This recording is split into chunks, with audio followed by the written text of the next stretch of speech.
In just 1 minute, let's learn important functions of Excel. Let's look at min, max, large and small. So very straightforward. Here is an example. If in this particular range, we want to find out the maximum number. So nothing, we'll just type max, select the range, close the bracket, enter. So the maximum number which is there in this particular range is 425, correct?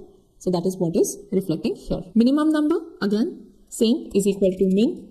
Open the bracket, select the range, close it, enter. So minimum number is 100. Similarly, for large, if we want to find the 10th largest number in this particular range, so we'll type large, open the brackets, select the range, and then the number which we are looking for. If we are looking for the 10th value, we'll type 10 here, close the bracket, enter. So 275 is the 10th largest number in this particular range.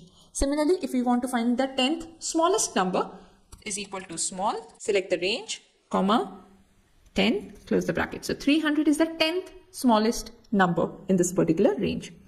And same goes for rank. If we want to find a rank of a particular number, so let's say is equal to rank of 300 in this range, and then order. Do we want the rank in the ascending order or the descending order? So you can select 0 for descending and 1 for ascending. So 0, close the bracket, enter. So the rank of 300 is 8. Simple. You can download this sheet from the link given in the description box. Do check out the next video to learn the next function. Thank you.